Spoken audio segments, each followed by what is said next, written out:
Good afternoon, student.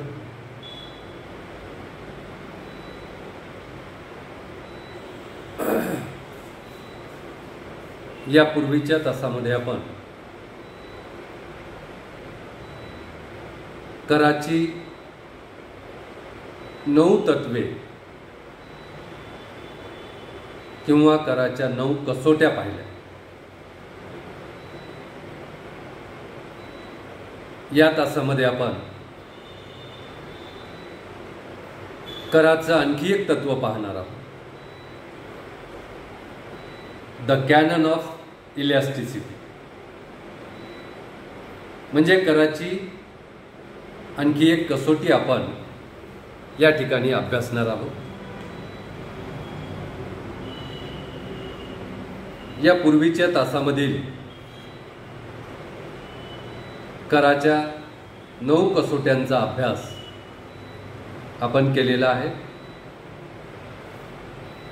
आता आपण या तासामध्ये कराचं 10वं तत्व, ॲडम स्मिथ यांनी सांगितलेली कराची 4 तत्वे, आणि त्यानंतर आधुनिक अर्थशास्त्रज्ञांनी त्यामध्ये जी कराच्या तत्वांची भर टाकली त्यापैकी 5 कराची तत्वे आपण पाहिली. आता आपण कराचे लवचिकतेचे तत्व या ठिकाणी अभ्यासणार आहोत, चर्चा करणार आहोत. The canon of elasticity. सुरुवातीला लवचिकतेचं तत्व म्हणजे काय याचा आपल्याला अर्थ समजावून घ्यावा लागेल. लवचिकतेचं तत्व काय आहे त्याचा अर्थ आपण सुरुवातीला समजावून घेऊया. कराचं लवचिकतेचं तत्व म्हणजे कर दर कमी जास्त करता येईल. कराचे दर कमी जास्त करता येणे याला कराचं लवचिकतेचं तत्व असं म्हटलेलं आहे. म्हणजे सरकारला त्यांच्या गरजेनुसार, अर्थव्यवस्थेच्या परिस्थितीनुसार, देशाच्या हितानुसार, सामाजिक हितानुसार कराचे दर कमी अधिक करता आले पाहिजे. जर कराचे दर आवश्यकतेनुसार ताबडतोब कमी जास्त करता येत असतील तर त्या कराच्या दराला लवचिकतेचं तत्व असं म्हटलेलं आहे. म्हणजे याचा अर्थ असा की सरकारला जर कर रूपानं उत्पन्न अधिक प्राप्त करावयाचं असेल तर कराचे दर वाढवून, कराच्या दरामध्ये वाढ करून सरकारला करापासून मिळणारं उत्पन्न वाढवता आलं पाहिजे. आणि या उलट जर सरकारला करापासून मिळणारं उत्पन्न अधिक पाहिजे नसेल, त्याऐवजी लोकांकडे खरेदी शक्ती मोठ्या प्रमाणावर राहिली पाहिजे असं जर वाटत असेल तर कराचे दर कमी करून लोकांच्या हातातील खरेदी शक्ती वाढवता आली पाहिजे. अशा प्रकारे कराच्या दरामध्ये वाढ किंवा घट करता आली पाहिजे. देशाच्या अर्थव्यवस्थेच्या दृष्टिकोनातून कराचे दर वाढवणं आवश्यक असतील तेव्हा वाढवता आले पाहिजे आणि कराचे दर कमी करणं आवश्यक असेल तर कराचे दर कमी करता आले पाहिजे. ही जी कराच्या दरातली लवचिकता आहे, कराच्या दरातील बदल करून कर उत्पन्नामध्ये वाढ किंवा घट करता येणं, याला म्हणतात लवचिकतेचं बदल.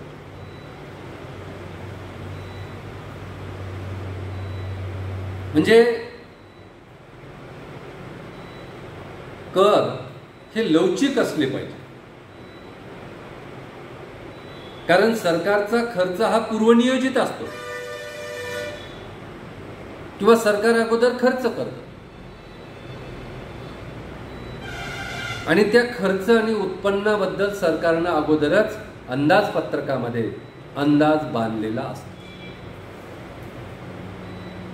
त्या अंदाजपत्रकानुसार सरकार उत्पन्न प्राप्त करीत असते किंवा खर्च करीत असते. परंतु सरकारला आकस्मिकपणे काही खर्च करावा लागतो. अचानक सरकारला अंदाजपत्रकात ज्या खर्चाचा किंवा उत्पन्नाचा समावेश केलेला आहे त्यापेक्षा अधिकचा खर्च अचानक करावा लागू शकतो. उदाहरणार्थ नैसर्गिक आपत्ती असेल, युद्ध असेल, अशा अनेक कारणामुळे सरकारचा आकस्मिक खर्च वाढू शकतो आणि हा वाढलेला खर्च भरून काढण्यासाठी सरकारला कर उत्पन्नामध्ये वाढ घडवून आणावी लागते. मग अशा वेळेस जर ज्या कराचे दर वाढवून कर उत्पन्नात वाढ करता येते असे कर असले पाहिजे, म्हणजे त्यामध्ये अशा प्रकारे लवचिकता असली पाहिजे. कधी कधी युद्ध परिस्थिती निर्माण होते. दोन देशात युद्ध सुरू होतं आणि या युद्धावर सरकारला प्रचंड प्रमाणात खर्च करावा लागतो आणि युद्ध जर जास्त दिवस चाललं तर युद्धावर होणारा प्रचंड खर्च सरकारी उत्पन्नामधून भरून निघू शकत नाही. सरकारी उत्पन्नातून भरून निघणं जेव्हा कठीण होते तेव्हा सरकारला मोठ्या प्रमाणावर कराचे दर वाढवून युद्ध खर्च भरून काढावा लागतो. कर रूपानं मिळणारं उत्पन्न वाढवावं लागतं. अशा वेळेस त्या ठिकाणी कराच्या दरात बदल करून सरकारला आवश्यक असणारं उत्पन्न प्राप्त करता आलं पाहिजे. असं जर उत्पन्न प्राप्त करता येत असेल तर लवचिकतेच्या तत्वाचं पालन केलं जात आहे असं म्हणता येईल. तसंच देशामध्ये तेजी मंदीचं व्यापार चक्र सातत्याने फिरत असतं. मग हे तेजी मंदीचं व्यापार चक्र फिरत असताना तेजीच्या काळामध्ये वस्तूच्या किमती सातत्याने वाढत जातात आणि या वाढत्या किमतीला आळा घालण्यासाठी, आवर घालण्यासाठी लोकांच्या हातातील खरेदी शक्ती कमी करावी, लोकांच्या हातातील पैसा काढून घ्यावा लागतो आणि हा पैसा, ही खरेदी शक्ती जर सरकारने काढून घेतली तर वस्तू व सेवांची मागणी कमी होऊन वाढत्या किमतीला आळा बसू शकतो. वाढत्या किमतीला आळा बसतो, वाढत्या किमती नियंत्रणात येतात. यासाठी लवचिकता तत्वाचं पालन सरकारला करावं लागतं आणि कराचे दर वाढवून, ताबडतोब त्वरित कराचे दर वाढवून लोकांच्या हातातील पैसा कर रूपाने अधिकचा सरकारच्या तिजोरीमध्ये जमा करता येऊ शकतो. परंतु लवचिकतेच्या तत्वाचं पालन करणारे, लवचिकतेच्या तत्वाची अंमलबजावणी करता येईल असे कर असले पाहिजे.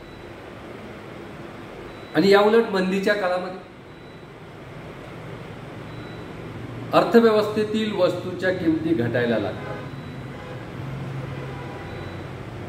व्यापारी व उत्पादकांचा नफा घटायला लागतो. मालाचा खप कमी होतो, माल तसाच पडून राहतो आणि अर्थव्यवस्थेमध्ये वस्तूच्या किमती दुसऱ्या बाजूला आणखी घटायला लागतात. असं होत असताना या घटत्या किमतीला आळा घालण्यासाठी सरकार कराचे दर कमी करते. म्हणजे कराचे दर लवचिक असतात. ते कराचे दर कमी केल्यामुळं लोकांच्या हातात खरेदी शक्ती मोठ्या प्रमाणावर टिकून राहते. आणि लोकांच्या हातात खरेदी शक्ती मोठ्या प्रमाणावर जर असेल तर लोक त्या खरेदी शक्तीचा वापर वस्तू व सेवा खरेदी करण्यासाठी करतात. परिणामी वस्तू व सेवांची मागणी वाढते. वस्तू व सेवांची मागणी वाढली तर घटत जाणाऱ्या किमती स्थिर होऊन वाढायला सुरुवात होऊ शकते. म्हणून अशा प्रकारे लवचिकतेच्या तत्वाचं पालन करून जर कर आकारले असतील तर सरकारला मंदीच्या काळामध्ये कराचे दर कमी करून मंदीला आळा घालता येऊ शकतो. आणि तेजीच्या काळामध्ये कराचे दर वाढवून तेजीला आळा घालता येतो. म्हणून त्या ठिकाणी कर आकारित असताना जुने कर आकारित असताना आणि नवीन कर आकारित असताना या लवचिकतेच्या तत्वाचं पालन झालं पाहिजे. म्हणून हे लवचिकतेचं तत्व, हे कराचं लवचिकतेचं तत्व सांगण्यात आलेलं आहे. अशा प्रकारे सरकारला उत्पन्न वाढवण्यासाठी किंवा लोकांच्या हातातील खरेदी शक्ती वाढवण्यासाठी या कर दराचा वापर करता येतो. परंतु हा वापर तेव्हाच करता येतो जेव्हा कर धोरण ठरविताना लवचिकतेच्या तत्वाचं पालन केलं जात असेल. आता लवचिकतेच्या तत्वाचं पालन कोणते कर आकारताना केलं जाते याचं जर उदाहरण द्यायचं झालं तर उत्पन्न कर आहे, प्राप्ती कर आहे. देशातील नागरिकाच्या उत्पन्नावर कर आकारल्यानंतर जर सरकारला अधिक कर रूपाने उत्पन्न पाहिजे असेल तर हे प्राप्ती कराचे दर वाढवता येतात. आणि सरकारला जर समजा मंदीवर नियंत्रण ठेवावयाचं असेल तर या प्राप्ती कराचे दर कमी करून लोकांच्या हातातील खरेदी शक्ती वाढवतात. म्हणून प्राप्ती कर हे लवचिकतेच्या तत्वाचं पालन करणारे कर आहे. तसेच दुसरं उदाहरण जर द्यायचं झालं तर उत्पादन शुल्क आहे. सरकार तेजी मंदी असेल, युद्ध खर्च असेल किंवा नैसर्गिक संकटामुळे आकस्मिक सरकारच्या खर्चामध्ये वाढ झालेली असेल, अशा वेळेस त्या ठिकाणी उत्पादन शुल्कामध्ये सुद्धा बदल करून आकस्मिक खर्च भरून काढू शकतं, युद्ध खर्च भरून काढू शकतं किंवा तेजी मंदीच्या चक्रावर नियंत्रण ठेवू शकतं. कारण उत्पादन शुल्क जर वाढवलं तर सरकारला कर रूपानं अधिक उत्पन्न मिळू शकतं. या उलट उत्पादन शुल्क कमी केलं तर लोकांच्या हातातील खरेदी शक्ती वाढते आणि अशा प्रकारे सरकारला उत्पन्न आवश्यकतेप्रमाणे मिळविण्यासाठी कर धोरणामध्ये लवचिकतेच्या तत्वाचं पालन झालं पाहिजे. म्हणून हे कराचं लवचिकतेचं तत्व, द कॅनन ऑफ इलास्टिसिटी, मांडण्यात आलेलं आहे. या ठिकाणी आपण थांबूया. धन्यवाद.